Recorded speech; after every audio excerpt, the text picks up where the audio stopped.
warahmatullahi wabarakatuh. Perkenalkan, kami dari kelompok 6 ingin menjelaskan tentang perlindungan data pribadi di era digital. Tapi sebelum menjelaskan, izinkan saya untuk memperkenalkan teman-teman saya. Saya sendiri biasa dipanggil Rolas dengan nama asli Rangga Wadikatul Furqan. Dan di samping saya ada Dan Tanti, bisa dipanggil Esa. sebelah kanan Saya Madam Kurniawati. dan yang paling ganteng di kelompok kita. Saya mungkin video saya dipanggil Tompi. Sebelum ke pembahasan, kita awali dulu dengan baca bismillah bersama-sama. Bismillahirrahmanirrahim.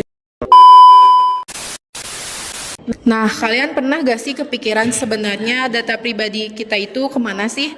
Setiap kali kita daftar aplikasi, belanja online, atau main media sosial, kita pasti ngasih data kan? Data pribadi itu bukan cuma KTP ya, tapi ada nama, nomor handphone, email, bahkan lokasi kita. Semua itu diatur lewat yang namanya kebijakan privacy. Sayangnya kebanyakan dari kita langsung klik setuju tanpa baca dulu. Padahal dari situlah kita bisa tahu bagaimana data kita digunakan dan dilindungi. Guys, kabar baiknya di Indonesia data pribadi kita ini sudah dilindungi secara hukum. Namanya Undang-Undang Perlindungan Data Pribadi atau bisa disebut juga Undang-Undang PDP tahun 2022. Undang-undang ini menyatakan data pribadi kita ini adalah milik kita, bukan milik platform ya guys. Artinya kita bisa meminta data tersebut atau bahkan minta data tersebut dihapus, dan kita juga bisa tahu data yang disimpan itu data apa saja sih yang disimpan di platform-platform tersebut. Selain itu guys, platform digital juga wajib menjaga keamanan penggunanya dan bertanggung jawab atas terjadinya kebocoran. Jadi secara hukum, perlindungan data pribadi itu penting dan wajib diterapkan di semua platform online ataupun offline ya guys. Tapi, walaupun sudah ada PDP, nyatanya banyak sekali kasus yang sudah terjadi di Indonesia. Salah satunya yang paling terkenal itu pada zaman 2021 atau 2019 tentang kasus Bijoka yang mengambil data pemerintahan kita Republik Indonesia dan menjualnya.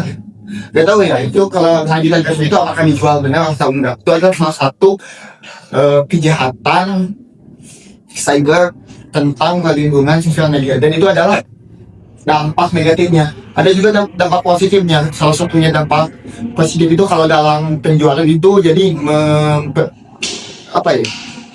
mempengaruhi konsumen. Jadi konsumen tahu data kita sehingga mereka percaya kalau kita akan menipu dalam kasus penjual belian itu. Nah, itu kelebihan dampak positif dan dampak negatif dalam perlindungan data kita. Tapi balik lagi, sepandai-pandainya kita dalam menjaga itu pasti di dalam media sosial itu abadi guys.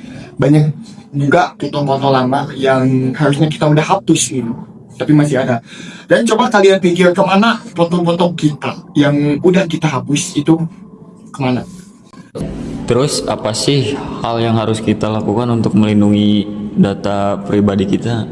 Hal pertama yang harus dilakukan untuk melindungi data pribadi kita adalah kita harus menggunakan password di setiap akun yang berbeda-beda.